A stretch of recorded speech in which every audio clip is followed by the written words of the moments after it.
Welcome back to Pass the Balance Sheet. Today's episode is a little different because this one goes beyond business and straight into the life behind it. We're unpacking our experience since seeing Mel Robbins live, the energy in the room, the truths that hit hard, and why her message matters so much to entrepreneurs, leaders, and anyone stuck in the messy middle. We're talking about letting go of what you can't control, taking ownership of what you can, building a plan B, facing burnout, and rethinking the life you're creating one week at a time. And by the end of this episode, we're making a real 5-year commitment to ourselves, live on air. A time capsule moment will open in 2031. This one is raw, reflective, and probably exactly what we needed. Let's get into it and keep going past the balance sheet. Miss Cash, how was your visit? It was good. So, we talked about this a couple episodes ago that you had gotten tickets to see Mel Robbins. I don't remember the whole story behind you getting them, if someone bailed on you and I was kind of the backup, or if you just really wanted to see them and you were waiting to pick the right person to come. But I was honored to come with you. But as life happens, I'm sure all of our listeners can relate that, life has a funny way of humbling you and things arise when they're not always timely. So I was supposed to fly out Tuesday morning ish. And I have mentioned multiple times, I have 3 kids. My oldest is 12. My middle is 7. She's our only girl. And our youngest is 6. In my almost 13 years of parenting, we have had no broken bones. We have had numerous injuries. We have visited the ER for different situations. But Monday, I had an end of year. I've also mentioned this. I'm a golfer. I belong to a club here locally, and we had our end of season kind of celebration. I told my husband I'm going to be home late. I will not be responsible for dinner. If you need me to be responsible, it's going to be later.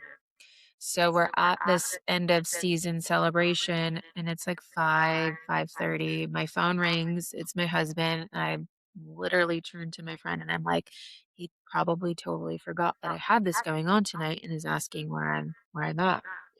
So I pick it up and I'm like, "Hey, how's it going?" He's like, not great. We're at the urgent care." And I said, "What happened?" And he said, um, "Kylo was climbing a tree." And that is all I needed to know, because if there are any parents out here, you know that all broken arms start with a tree or the monkey bars. So I instantly knew. So I flew out of the celebration like a bat out of hell, and I go meet them. And of course, at urgent care at 6 o'clock at night, there's no anesthesiologist. There's a very clear. I mean, her arm looks like an S. Which it's not supposed to look like Oh my that. god. So that it's completely broken. They did an X-ray and the doctor came in and was like, "So if she was a little older and we had an anesthesiologist, we would help her, but it does need to be set, and I would prefer that she actually not be scared to come to the doctor for the rest of her life." So we actually had to go to the emergency room from urgent care, and she got a cast and all of that. So all of this to say, this happened Monday night, and then I got on a plane on Tuesday to come see you. But the visit itself was so fun. You and I have spent a lot of time together on screens. We have worked in a professional manner. We have actually met and had dinner in person Mhm. before, but this was really a fun opportunity for us to kind of let the guard down and really build upon a friendship in a more intimate setting. situation, if you will. And so the visit itself was so rewarding, and I feel like propelled our relationship to a different level in terms of now being not good friends but great friends, but also building on some of that respect and rapport and ability to have harder conversations without, you know, ruining a friendship or a Mhm. relationship or a professional relationship, if you will. So, my visit was great. I'm sure that you want to dig into some of the fun nuggets, though. Absolutely. And thank you so much for coming down. It was definitely a very, very memorable experience and so many laughs were had. I love it. Like there were so many classic moments. But yes, as far as Mel Robbins goes, I definitely want to talk about I guess how both you and I discovered her. I'll let you know Mhm, how why I invited you. Essentially, I discovered Mel Robbins only last year. I know she's been mhm, around forever, but she came into my life last year, and it was a random TikTok scroll. And I do have a weakness for TikTok. It's like something that I wind down with after a crazy day. Or if I'm like waiting for somebody, like if I'm out and about, I'll open up and scroll a little bit. And But in any case, I ran into one of her videos, and it really resonated with me because a part of my personality and a part of the sassy CFO brand is really like reflecting on what kind of person I am and really trying mhm, to become a better person every day because I am hu- as human as they get. I screw up every day, and I try to do better, but I really reflect on like could I have done things better, and I really try to see myself from the side. And one of her videos really resonated with me, and I more of like I wish that my husband saw it, and it was for her Let Them theory book. That's mhm, also the tour that she just toured, the Let Them tour. But essentially it was like she said something about I guess kind of expressing her let them theory. And it was more mhm, in like, sometimes, like, let's say it's your partner, like, sometimes they don't get their way and they might pout or whatever. And, sometimes you just gotta let them pout. Like, they're not always gonna get their way, mhm, and just let them. Yeah, they might be pissy a little bit, let them. And for me, I saw myself as the bad guy.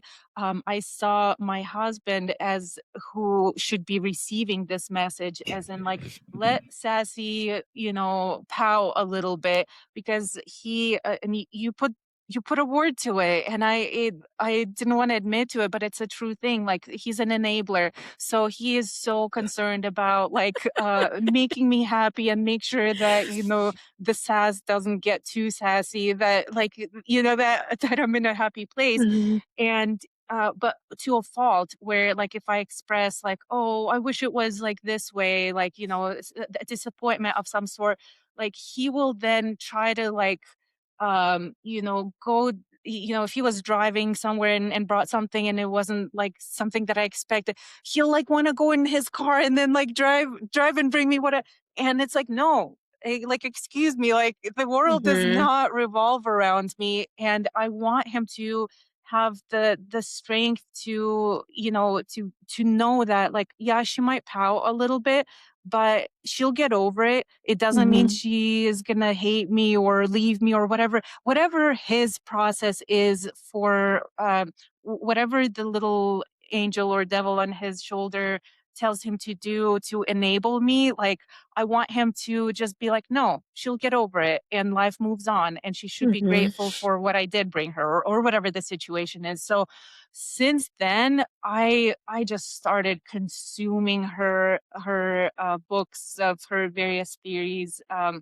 I do them on Audible, and I was just, listening to them on repeat because there's so many different nuggets in there that I Mhm. love her approach of just, like, being, looking at yourself in the mirror, really trying to become a better person, and she's very blunt, she doesn't beat around the bush, which I absolutely love. So, when I sometime last year, I stumbled upon the fact that she was doing a tour, and I'm like, "Oh my god, I'm getting tickets." I was waiting for this for a long time. I bought 2 because, there is no way I'm driving to Denver myself.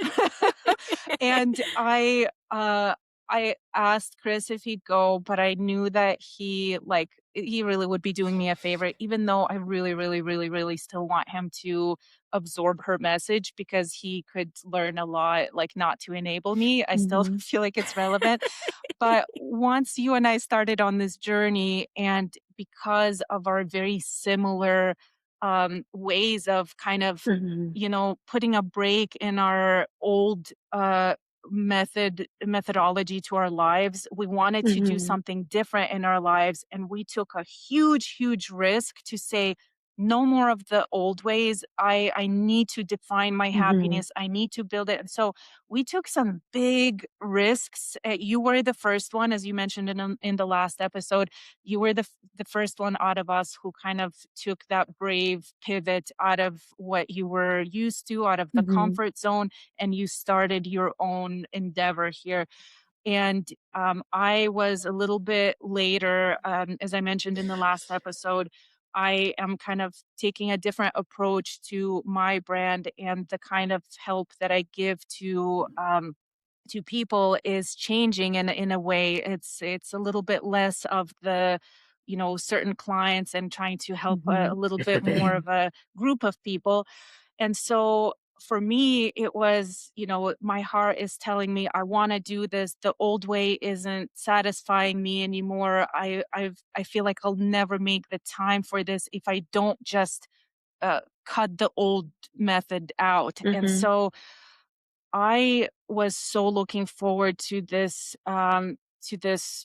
tour because I knew that Mel Robbins always has the right words that I need to hear at the moments where I'm most Mhm. vulnerable.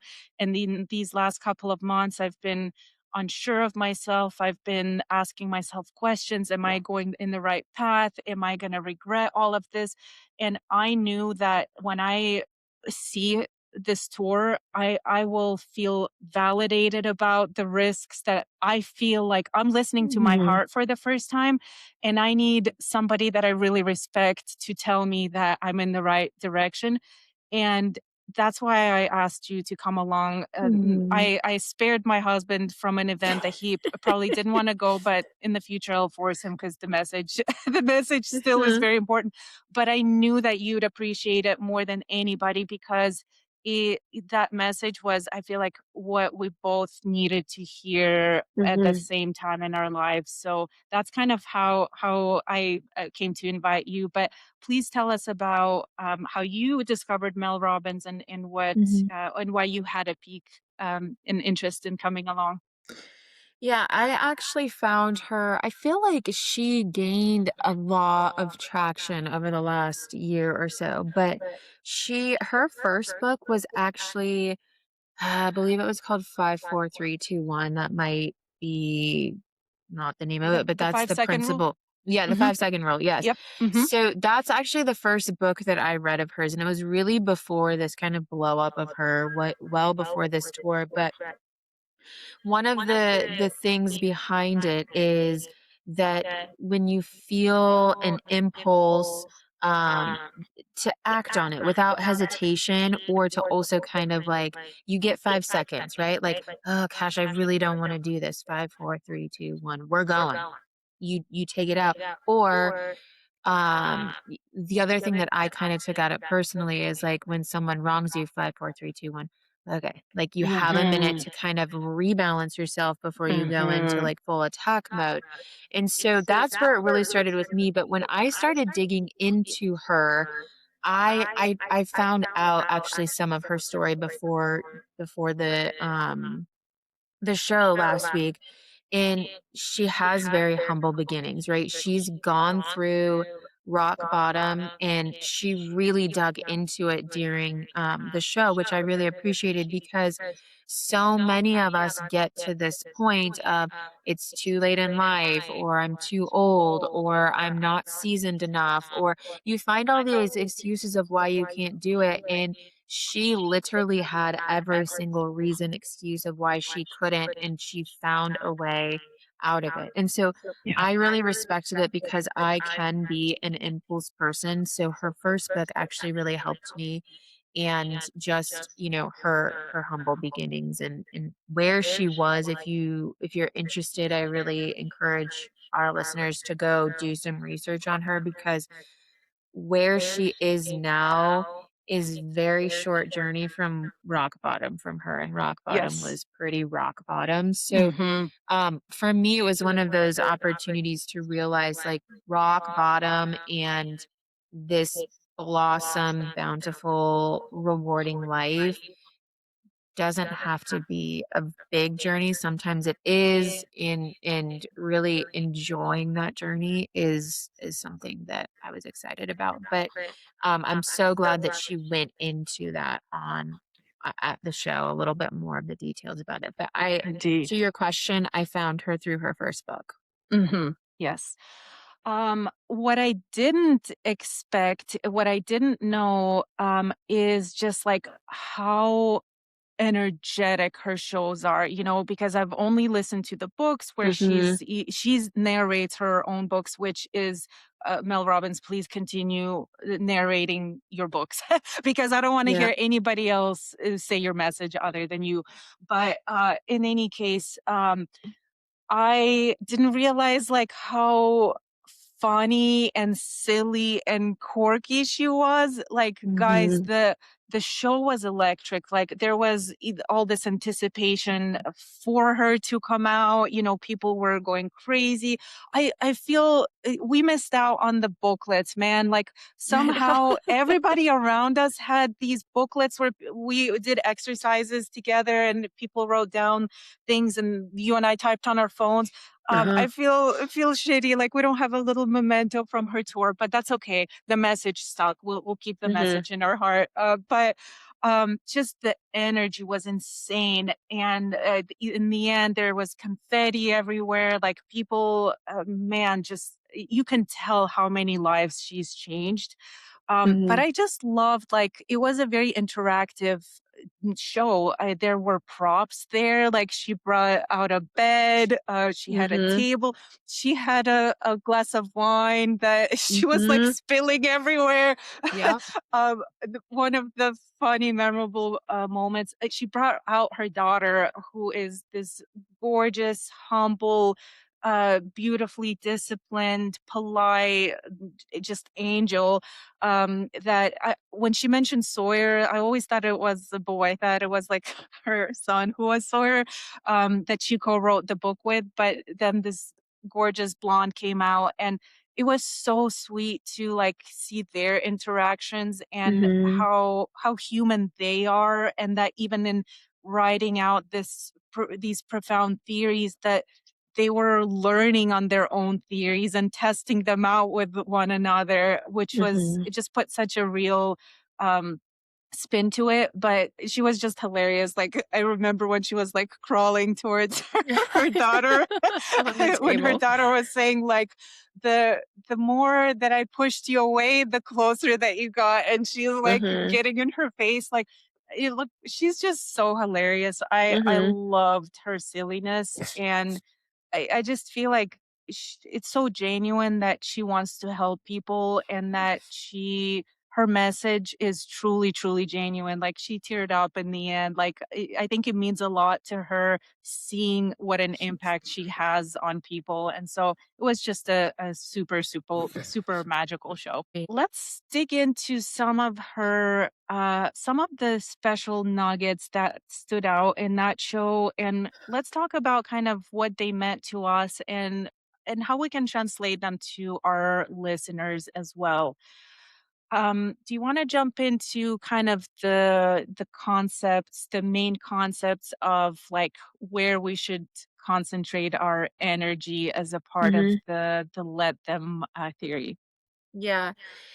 I actually I I I took away this nugget because let them right now is such a hot term, right? Like, let them think I can't do this. Let them hate me. Let them love me. Let them and so this let them you're seeing tattoos and I didn't tell you this on this, but one of my cued tattoos is a reminder on my wrist to let them.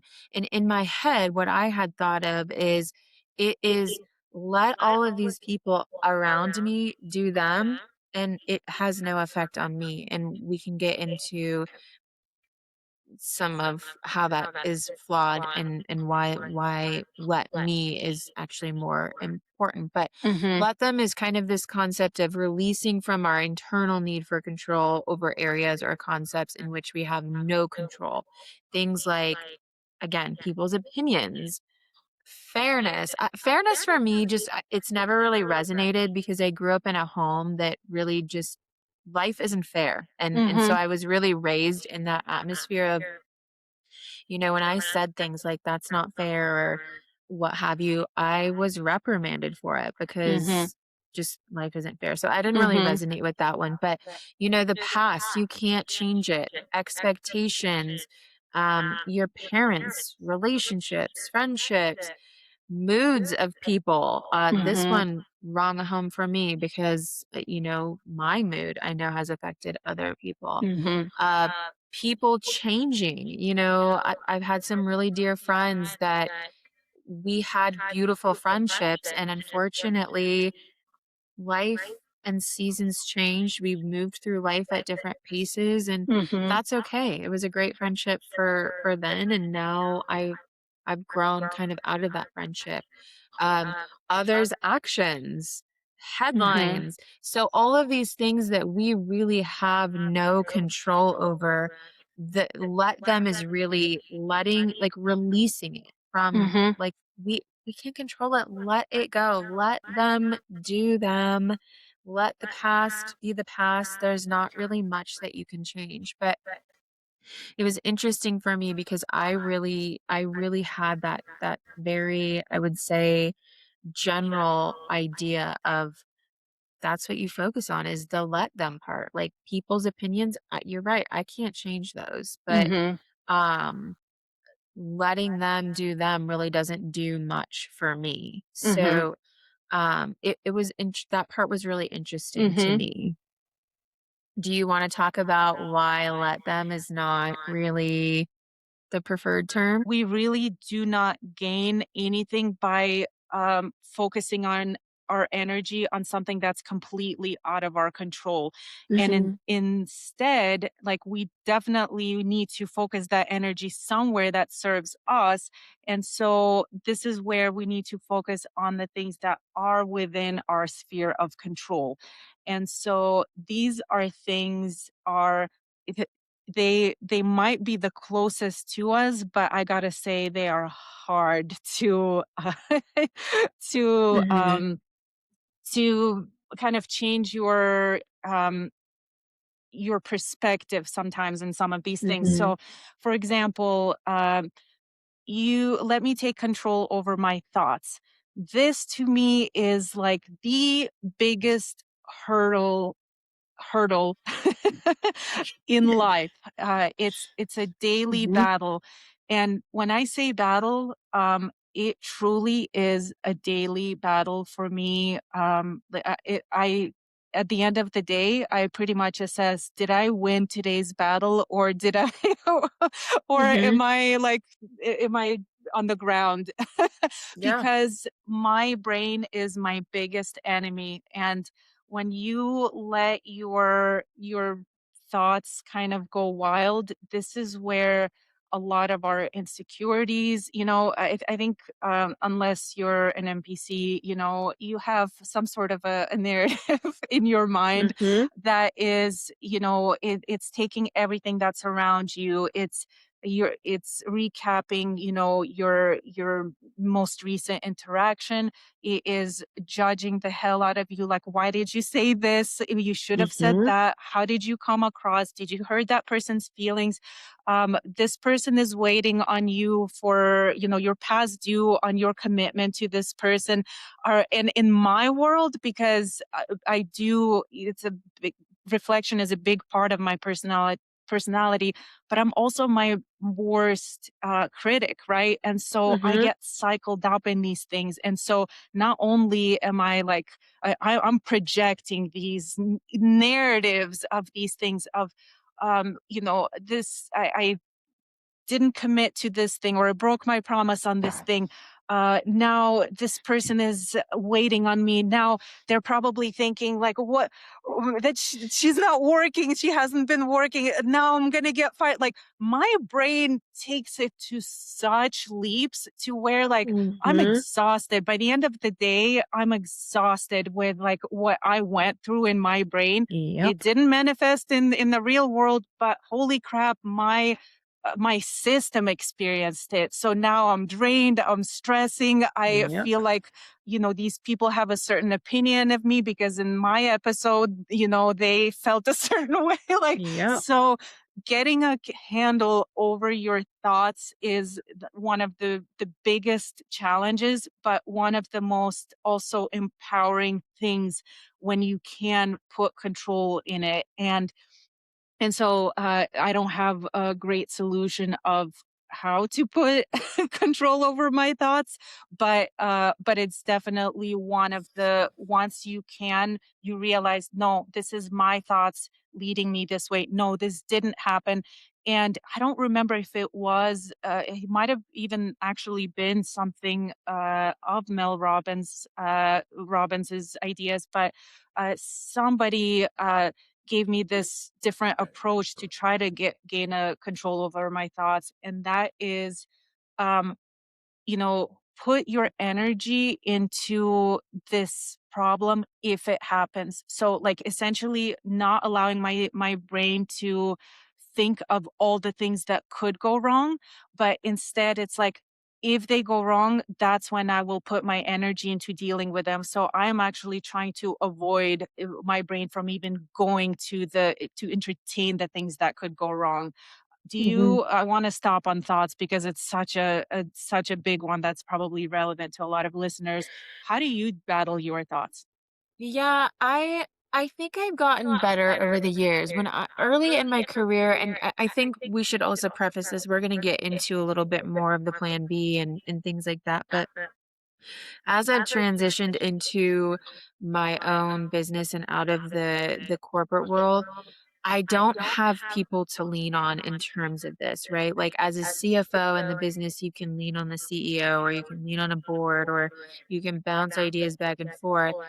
For me in my business, it's like you got to make the decision and you have to commit because now I have employees, I've got a company that is relying on me to not be one foot in, one foot out. And so um I feel like this is something that I've had to really accelerate growth in over the last 6 months is when you commit to it, you gotta go for it full steam.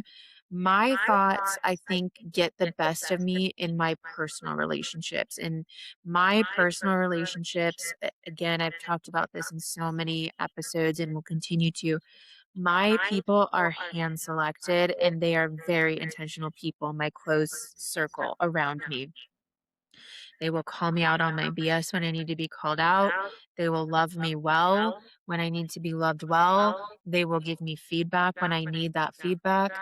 And so for me, my biggest ailment around thoughts is if I have hurt them, if I have disappointed them, if I have, done something to wrong them, Mhm. I carry that more than anything. And I think even to the what if, like, if I do this, um, am I going to, be in the situation? And I think I touched on this a couple weeks ago in an example. Kathy's gonna get another shout out. Love you, girl. But I was in club championship a couple weeks ago, and the weather, I don't know why we do it when we do it because it never seems to be good weather. It's a 2-day tournament. Um, and it just really poor weather the first day. Super windy. We got rain, and you kind of have to mentally push through. Feel like a lot of my history in business and sports and what have you has taught me to push through, but I also have to be mentally prepared for that. And Cash, you can do this, almost mentally prepare myself for the mental preparedness and getting through this.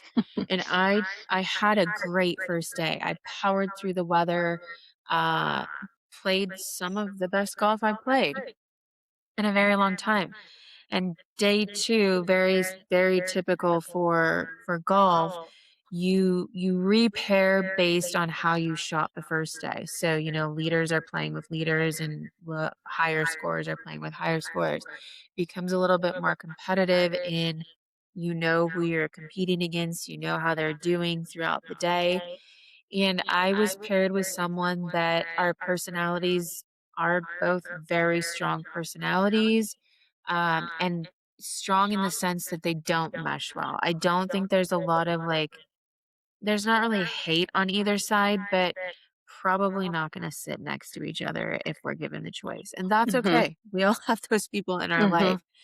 Um, we were paired together and I had already started those negative thoughts in my head of I really don't want to play with her. It's going to be a miserable day. Just I was setting myself up for Mhm. failure and Mhm. going into this situation. And we got to a hole where one of the difficult holes on the course, you have to carry the ball over I don't know, it's a 100-yard canyon. And I made it over the canyon. Unfortunately, there are houses on the other side of that canyon and they have backyards. And if you go into their backyard, that's out of bounds, which Mhm. is a penalty. And I had not been in that situation under pressure in a tournament type of play. When you go out and play by yourself, you can just kind of be like, well, I'll just take a stroke and go here or whatever. When you're in a tournament, you have to follow the rules. Mhm. And I did not actually know the rules of this specific situation, and they were very convoluted. And, you know, talking about in previous episodes, I'm very to the point. Give me the options that I have so I can start reconciling what I'm going to do. And she is very verbal in here are the options, and here's what happened yesterday, and here's this person went through this. And I kind of snapped back, I don't care what happened yesterday. I don't care what happened with so and so. Give me my options so I can move on with the situation. And that unfortunately was just like the start of the downhill. Mhm. This was early on in the round and it just didn't get better. I did not become a better person in the situation. She did not become a better person as the day went on. And I knew coming off of the 18th hole that it was just a disaster. I had made some really poor choices personally. I had made some really poor choices in the match that put me in really worse situations. Mhm. Golf is very much decision making, and I made some very Mhm. poor decisions when it came to the game. And I knew afterwards that I had made some poor decisions and handled myself in a poor manner. But more importantly, I knew that I disappointed her. And I knew that we were kind of silently carrying it. There was this kind of unwritten or unspoken kind of weight between the two of us. And I knew she wanted to say something. She's very much not confrontational, but will call you out when you need to. And we golfed 2 weeks later. We usually golf on Fridays and Saturdays. And we golfed Friday and it was fine. We golfed Saturday and around hole 16, her demeanor shifted. And when you know your people, you know that shift, right? Mhm. So I knew something had shifted. I knew that there was a weight that she was carrying and it didn't really change. We got off of the 18th hole, we dropped off our clubs, and I went in and said goodbye to the club and um, came out and she said, I need to talk to you. And I knew in that moment, like I knew what we were going to talk about, and I knew it was a conversation that had been in the making. Mhm. And I instantly started crying, which I don't cry. I think I've cried like 4 times in my life, and one of them was not at my wedding, so that tells you, like I'm just kidding. It tells you, like, how much I'm just not an emotional person like that. Mhm. But I started crying not because of the situation, not because of the conversation that we were gonna have, but because I knew that I had disappointed her, and I knew that I had been carrying the weight that I had disappointed her, and I knew that she was gonna address that in it. And she came from a place not from disappointment, but more from, "Cash, you are a business owner in a small community, and how you carry yourself in these situations matters, and I'm coming from a place that you're very successful. I don't wanna see that change." So it was very much a compassionate Mhm. conversation and, like, Mhm.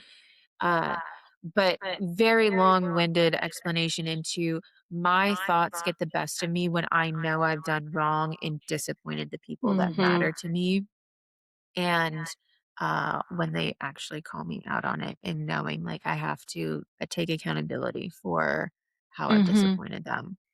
I can so empathize with it sucks being called out when like don't you feel embarrassed when you already You know you're like do. I fucked up and then hearing like you're already punishing yourself and then hearing like the fact that they are saying it means you fucked up double as much that Yeah. you know so I absolutely understand that but also what an illustration of like a compassionate person because who cares Mhm. about you because people who don't want you to succeed they won't have the hard conversations she cares about you know Mhm. how you represent yourself how you're received enough to tell you Mhm. something uncomfortable which is just more kudos to her and I absolutely understand that position and so some of the other things that are again that are within our control that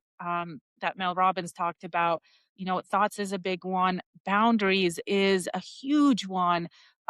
Really, you have way more strength in this than I do in my life, but I am learning to show people my boundaries. Like, you know, you never have to be apologetic for what you find comfortable in your life and the boundaries that you set, but you have Mhm. to be consistent in letting people know what they are because otherwise they'll push those boundaries. If you let Mhm. yourself become a doormat, you Yep. know, the more that you don't speak up, the more people don't understand your boundaries. So you do want to be clear about them and that is one way of taking control over your life is you're giving a chance for people to know what they are to work within those boundaries Yep. and if those are crossed then that's a different issue but you shouldn't be blaming others for knowing your boundaries if you're not displaying them so that one is a big one taking control over your actions over communication is huge and that's one thing a theme that you and I will continue to drill into it's very relevant in the interactions that you and I had professionally this week is Mhm. pretty much communication is would uh, is going to solve all the problems that we have had and was the reason for why we had any problems to begin with was lack of communication so could not stress that one more than that. And then, yeah, taking control over your energy, over your time, over your values, and your internal peace. So Mhm. the theme here is, you know, only we are responsible for how our life turns out. Yes, we have these other players in our game and we have to be accountable to them and we have to be respectful of them but Mhm. they don't control how your life shapes out. You control how your life shapes out. And so um, that's the empowering thing about taking control over the things that you truly have the power to take control in your life. Mhm. Well, let's talk about the plan B. One of the kind of before we get into what is it that energizes us and like what we'd like to do. Mel talked about, essentially for us to think about what is our plan B, like what is if what we're doing right now didn't work out, um, you know, what would you what else would you do in life? And I'd Mhm. like to kind of take a business approach to that. As far as so, like for example, I'll take on the example of plan B in a business. So when I create budgets for a company, I have 2 versions of them because there are certain things that, you have some sort of certainty on, your Mhm. contracts, some sort of baseline of last year's revenues to base this year's seasonality on. There are these different components that allow you to have some sort of an anticipation for how your next year is gonna go. And Mhm. so we build our budgets kind of based on those best known assumptions, but they are Mhm. assumptions at best. Like you can't prevent, something that is outside of your control, like something in the economy breaking. You have these other outside factors. Your biggest client might walk away. Like maybe, if we talked about this before, where um, I think in one of your companies, you guys were very heavy on one client. A lot of business went to one Mhm. client, and so like let's say you're preparing a budget, and they're supposed to renew or leave in June or whatever, and you're building your budget based on like the rapport is going good as far as they don't have a reason to leave. But if they were to leave and they're your biggest revenue source, you need some sort of a backup plan. And so I Mhm. typically, and this is something that I also do have done in the nonprofit world because that's where it's the most like makes the most sense. Is you're trying um, i- in nonprofits, budgeting is a very weird concept. You have to build up your budget in a way of like the best hopes because you're trying to get grants. And so Mhm. when you're writing grants, you're trying to show them like if I had everything that I applied for, these would be our revenues, these are the programs they would fund. And so you're kind of putting in an optimistic plan as your budget, and you're going with that as your official budget to apply for grants. But I always my team would always say like, "Well, you can have your side budget, but we can legally only have one official budget." And I'm like, "That's fine, that's fine." But I need to know for myself that if shit hits the fan and if Mhm. these grants dry out, that we can actually see another day and another year. And so that's kind of the approach that I take with business is always having a when you know that there are certain unknowns and you're hoping and banking for them, but if they weren't Yep. to happen, what is your plan B so you're not left out on the streets? Great nuggets there in plan B. I mean, I think plan B in anything in your life is so important um to have, and not necessarily, as a bad thing, but things just don't go how you plan them to go, and being able and ready to pivot with something somewhat of a guideline, if you Yeah. will, is Mhm. kind of what I took out of it. And Yeah. you don't plan for the worst, but if the worst happens, at least you have kind of some direction. Yeah. The other thing that she really talked about that hit home for me was the dread of getting up in the morning. And it took me back to kind of the end of my, like the beginning of the end of my corporate career.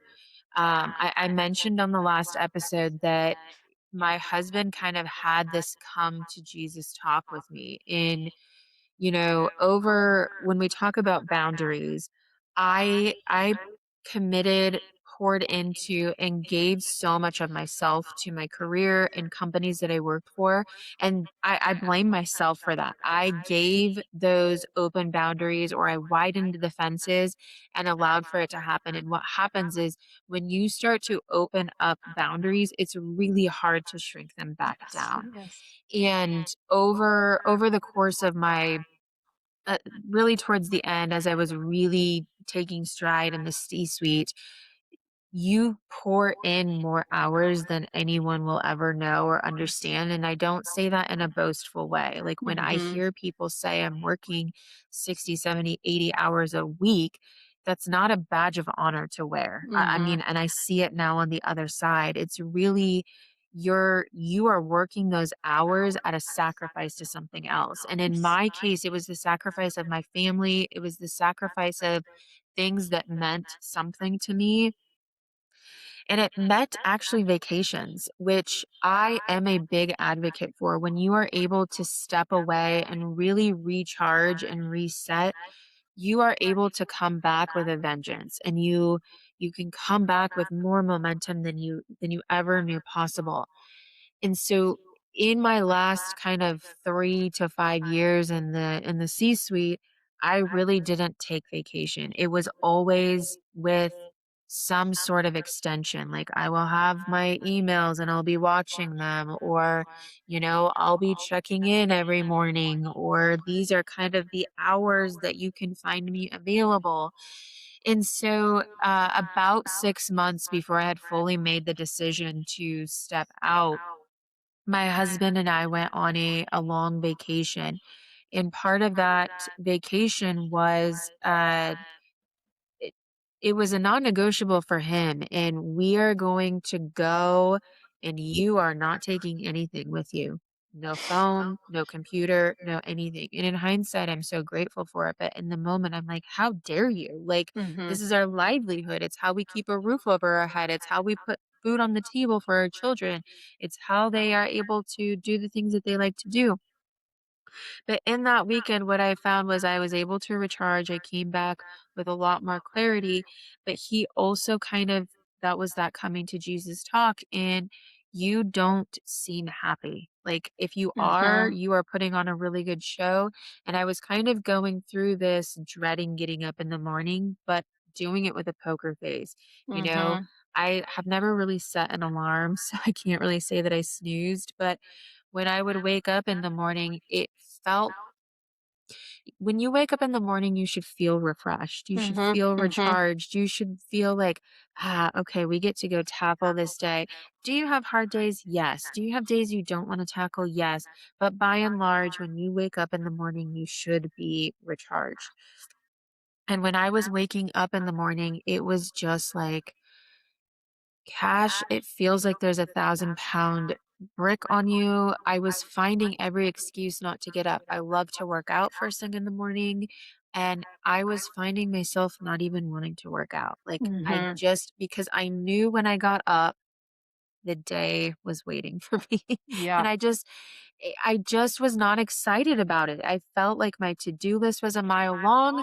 I felt like I was working to create success for somebody else.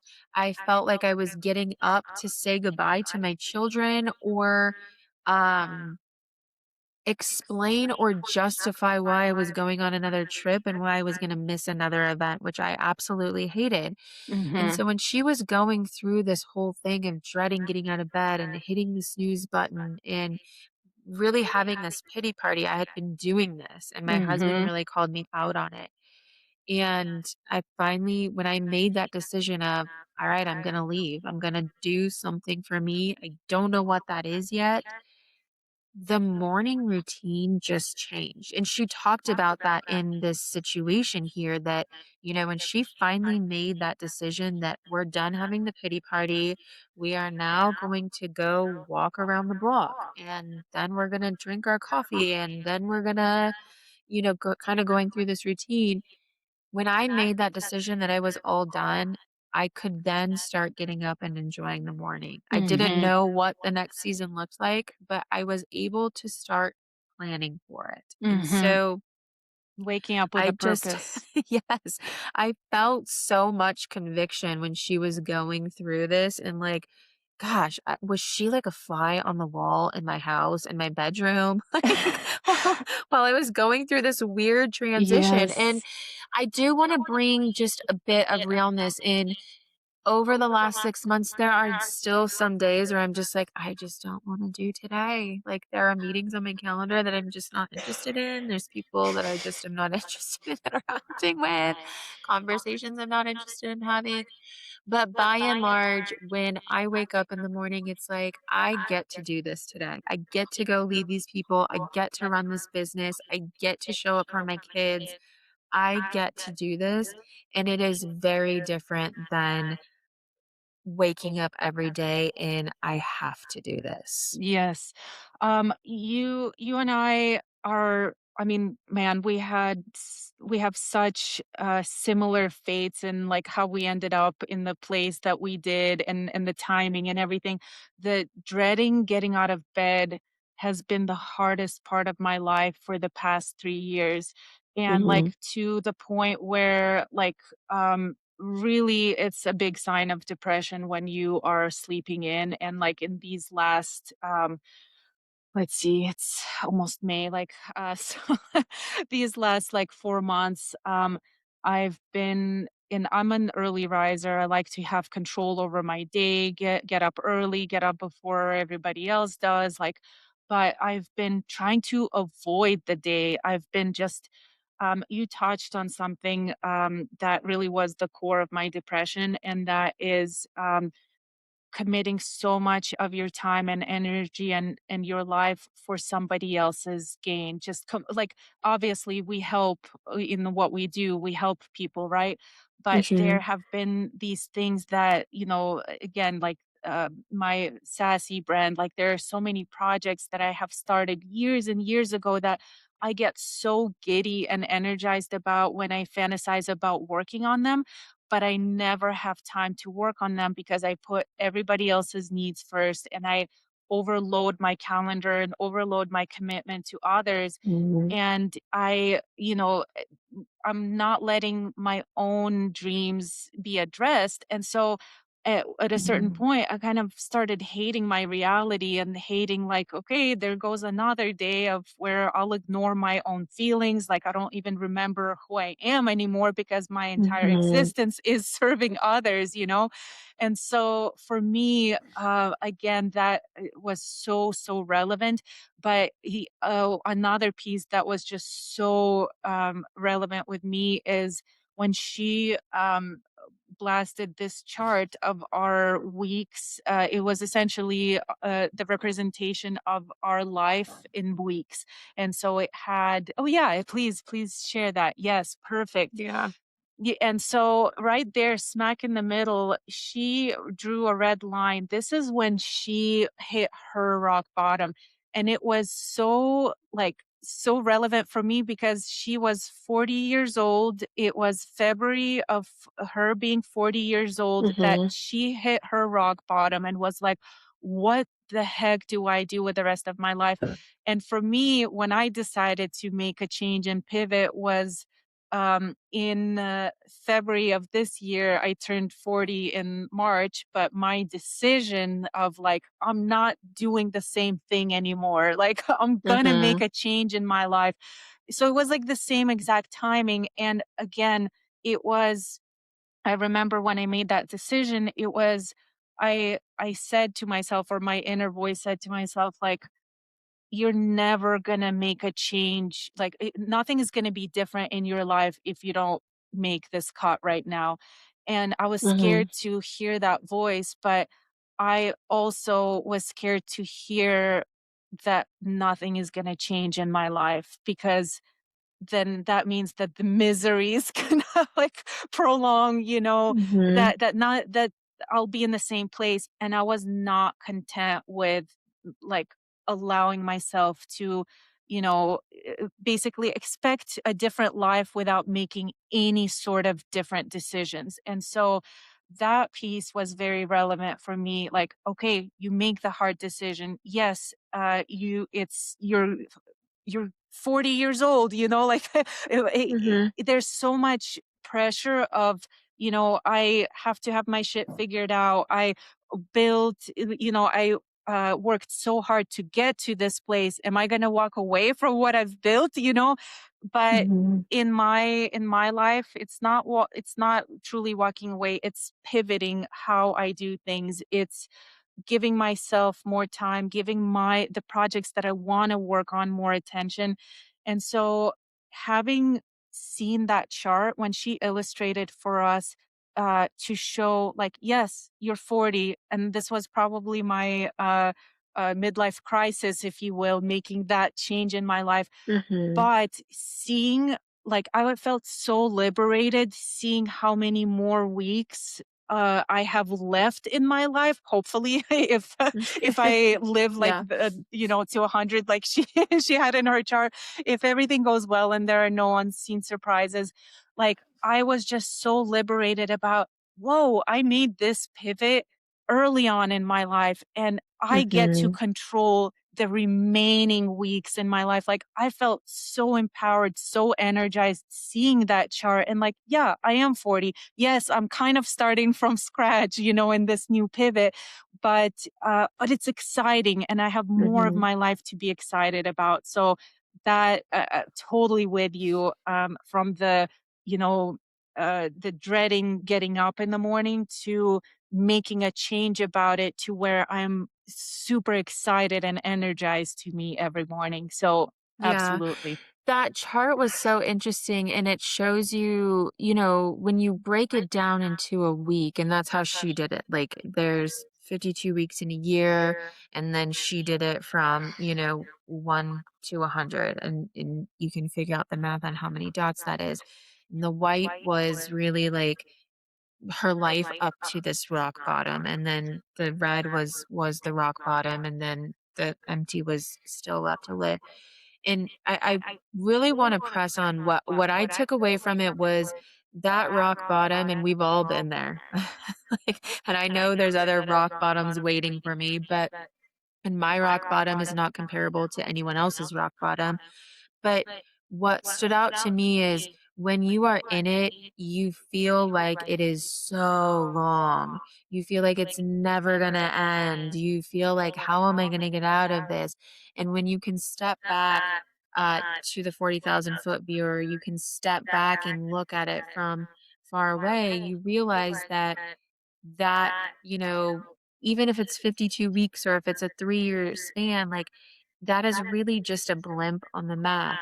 But I think something else that I really want our listeners to hear is that, our pivot or our not wanting to get out of bed is very different than others. Our pivot for us is going into entrepreneurship and owning our own businesses, but maybe it's leaving a toxic relationship. Maybe it's Hmm. letting go of that employee that is really costing you more than is bringing you something. Hmm. Maybe it's, switching companies because of the upward mobility limitations or the travel or whatever. It doesn't necessarily mean you have to go from where you are now to entrepreneurship, business ownership. It really, what she pressed out of this is it's making a change into where you are currently that is not self-serving into something that is fulfilling. Absolutely.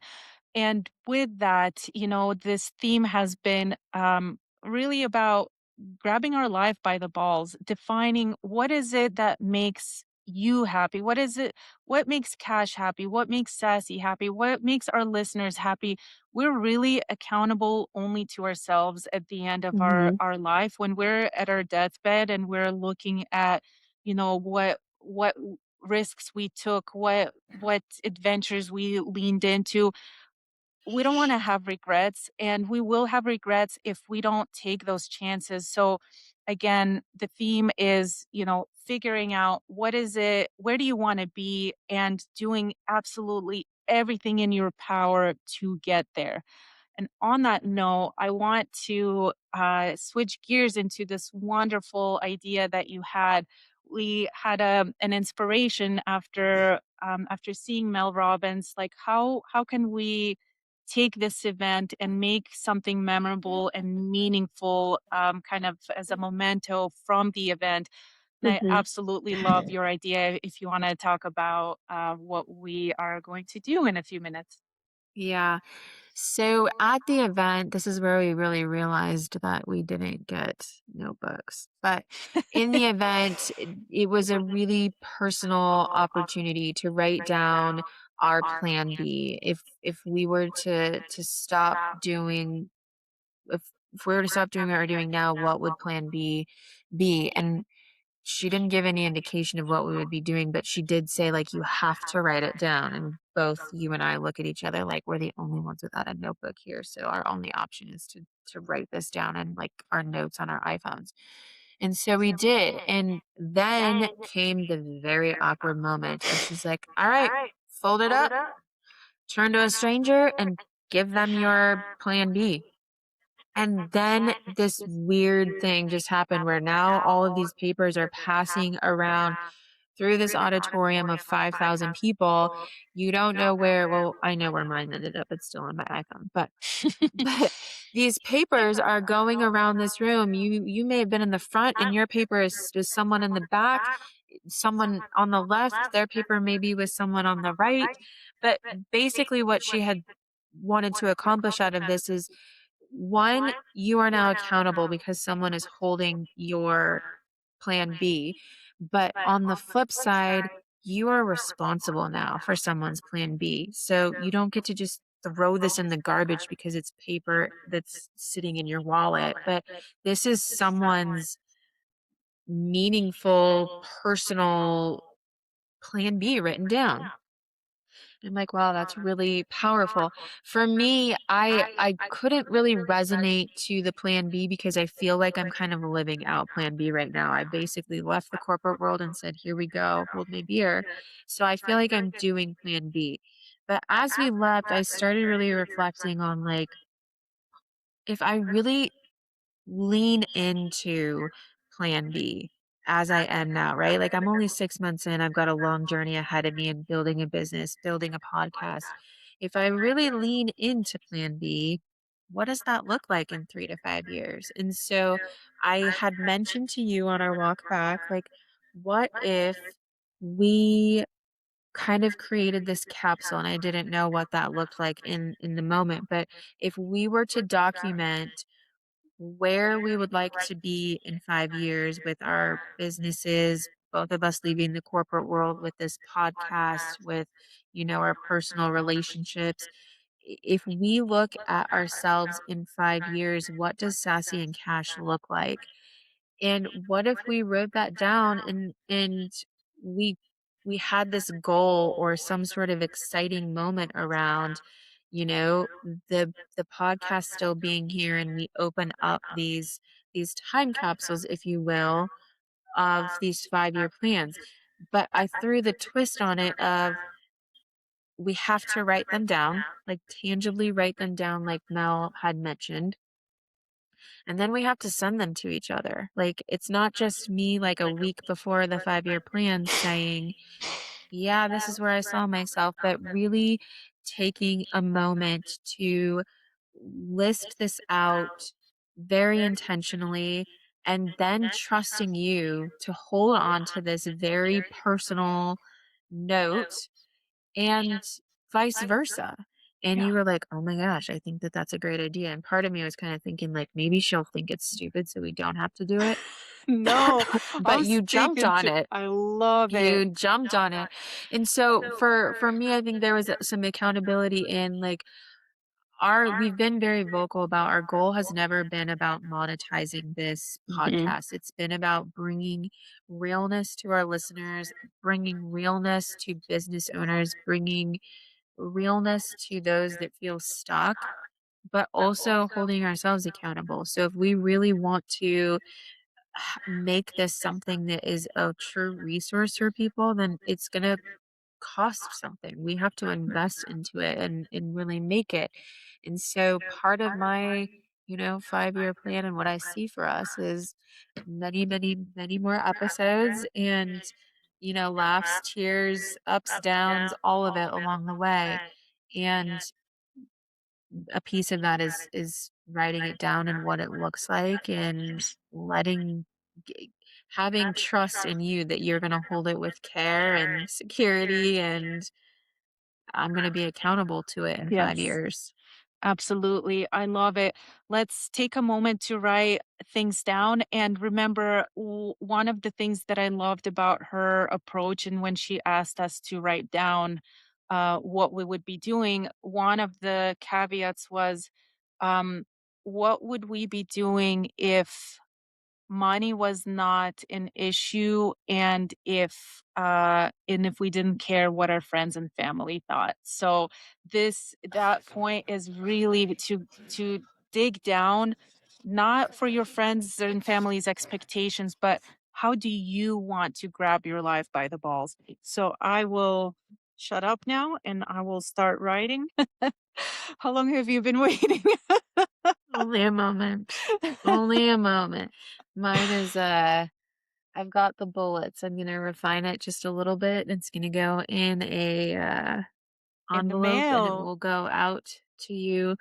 It is Friday evening, so it's Monday morning. Yes, snail mail like the good old days. You know what's funny? I laugh about snail mail. Listen, our listeners, if you have ever received a handwritten note, you know how special it feels. Yes. I still my note is actually on some of my stationery, so I want Stationery? to make sure it doesn't like show because it does have like my address and no one needs to actually see that. But yes, when I meet with someone, like I actually write them a handwritten note and I give it to them either in my next visit with them or I mail it to them. And it is so interesting the amount of people that are so blown away by it, by Mhm. just like, "Really, you took the time to write me a note?" And I'm like, "Yeah, of course." I just if you have not written someone a handwritten note or sent them a real letter, please do it. It will reward you and it will reward I them more than you will ever know. I agree. I still write physical letters, mail them, and I don't receive enough back, so I get so giddy if somebody makes the time to do it Yay. back. There's just something very special about that, about Yeah. our old way of communicating. This has With been that, so fun. We get back on track to our next episode is going to be about ROI.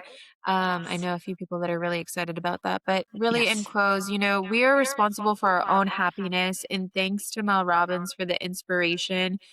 It is just what at least but I think I speak for both of us, needed to be reminded of during our own, first steps towards making our own decisions and Yes. letting me. Yes. Absolutely. And with that, team, we'll see you on the next round. Thank you so much. Thank you for spending this episode with us past the balance sheet. If there's one thing we hope you take away today, it's this: your future is not something that happens to you, it's something you build one decision at a time. You don't need permission to change. You don't need perfect timing to start. And you don't need anyone else's approval to pursue a life that feels aligned, meaningful, and fully yours. Whatever your version of the time capsule looks like, we hope today challenged you to write it down, commit to it, and start acting like it's possible. If this episode resonated with you, subscribe, leave a review, and share it with someone who may need this reminder right now.